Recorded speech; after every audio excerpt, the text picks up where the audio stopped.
उसको चाहा था कभी खुद की तरह, आज खुद अपने तलबगार हैं हम।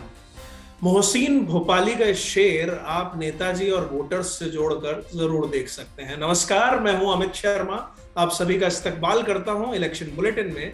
आइए शुरुआत करते हैं सुर्खियों के साथ। संबित पात्रा का अखिलेश यादव पर तंज, समाजवादी पार्टी ने की अमित शाह की डोर टू डोर कैंपेन की शिकायत, बीजेपी हेडक्वार्टर में टिकटों पर रायशुमारी, गोवा में कांग्रेस ने उम्मीदवारों को दिलाई ये कैसी शपथ, चंद्रशेखर का योगी और अखिलेश पर बयानी प्रहार, तंज तलखी तीखे बयान, चुनावों के वक्त ये सब धड़ल्ले से शुरू हो जाता है।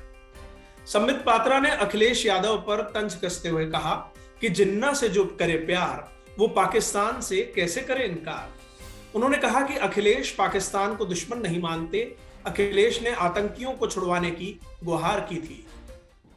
जिन्ना से जो करे प्यार वो पाकिस्तान से कैसे करे इनकार। आपने देखा है जिन्ना जिन्ना जिन्ना जिन्ना का रट लगाते हुए इस चुनाव में अखिलेश यादव उतरे थे और आज जिन्ना से एक पायदान ऊपर पाकिस्तान तक वो पहुंच गए। और आज स्थापना दिवस के अवसर पर एक ही संदेश अखिलेश यादव जी का है जो अखबार की सुर्खियां बन के छपी है कि पाकिस्तान भारत का दुश्मन नहीं है। पाकिस्तान को लेकर कौन आया? पाकिस्तान को लेकर अखिलेश आया। जिन्ना को लेकर कौन आया? जिन्ना को लेकर अखिलेश आया। समाजवादी पार्टी ने गृह मंत्री अमित शाह के खिलाफ मोर्चा खोल दिया है। निर्वाचन आयोग से सपा ने शाह के खिलाफ शिकायत की है। समाजवादी पार्टी ने कहा है कि कैराना में डोर टू डोर कैंपेन में अमित शाह और बीजेपी कार्यकर्ताओं ने कोविड प्रोटोकॉल तोड़े हैं। 10 तारीख को कमल के निशान पर बटन दबाना बहन आई है मेरे साथ, हमारी प्रत्याशी है। यूपी में विधानसभा चुनावों के प्रत्याशियों के नामों को लेकर आज दिल्ली में बीजेपी हेडक्वार्टर में अहम बैठक हुई। बैठक में यूपी के सीएम योगी आदित्यनाथ भी मौजूद रहे। इसमें 5वें, 6ठे और 7वें चरण के उम्मीदवारों के चयन पर चर्चा हुई। गृह मंत्री अमित शाह भी मौजूद रहे। गोवा कांग्रेस ने एक अजीबोगरीब शपथ दिलाई। आप सोच रहे होंगे शपथ ग्रहण तो जीतने के बाद होता है, लेकिन ये चुनावों में जाने से पहले की शपथ थी। क्या थी बताते हैं आपको। पिछले घटनाक्रमों से सबक लेते हुए उम्मीदवारों को शनिवार को मंदिर, दरगाह और चर्च में ले जाया गया।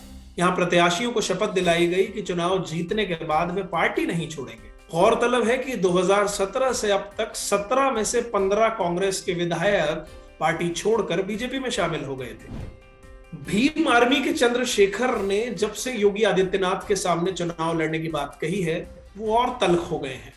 चंद्रशेखर ने मौजूदा सरकार पर भी हमला बोला और अखिलेश यादव से गठबंधन न होने पर कहा कि बिना बैसाखी के चलना सीख गए हैं।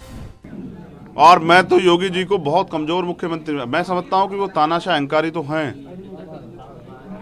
वो तो अपने सार्वजनिक मंच से अपने नेताओं की बेइज्जती कर देते हैं, लेकिन वो कमजोर हैं क्योंकि जो मुख्यमंत्री उनको यही नहीं पता हो कि उनके स्टाफ का कोई सीनियर मेंबर बदलने वाला और वो कौन है।